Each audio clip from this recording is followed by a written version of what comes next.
నమిత్ మల్హోత్రా నిర్మించే రామాయణం సినిమా 4000 కోట్ల రూపాయలు భారీ బడ్జెట్తో తెరకెక్కుతోంది. రణ్బీర్ కపూర్, సాయి పల్లవి, యష్ నటించే ఈ సినిమాపై భారీ అంచనాలున్నాయి. కానీ, ఇంత పెద్ద మొత్తం ఎక్కడి నుంచి వస్తుందనేది చర్చనీయాంశం. రామాయణ మూవీపై భారీ హైప్ పెంచేశాడు నిర్మాత నమిత్ మల్హోత్రా. రణ్బీర్ కపూర్, సాయి పల్లవి, యష్ నటిస్తున్న సినిమా ఇప్పటికే ఆడియన్స్ అటెన్షన్ క్యాచ్ చేయగా, లేటెస్ట్ పాడ్కాస్ట్తో మరింత హైప్ తీసుకొచ్చాడు ప్రొడ్యూసర్. 2 పార్ట్స్ కలిపి ఏకంగా 4000 కోట్ల బడ్జెట్ ఖర్చు చేస్తున్నట్లు కన్ఫర్మ్ చేశాడు.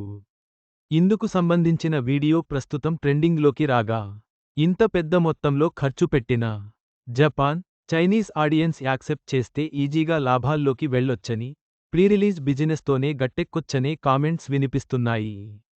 అయితే ఇంకొందరు మాత్రం అసలు అంత డబ్బు ఎక్కడి నుంచి వస్తుందని ప్రశ్నిస్తున్నారు.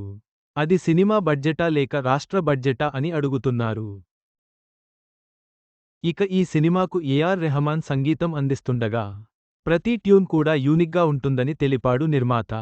రాముడికి ఒక థీమ్, రావణకు మరో థీమ్, సీతమ్మ ప్రేమకు ఇంకో థీమ్, ఇలా ప్లాన్ చేశారని, ఆడియన్స్కు బెస్ట్ ఎక్స్పీరియన్స్ అందిస్తామని హామీ ఇచ్చాడు.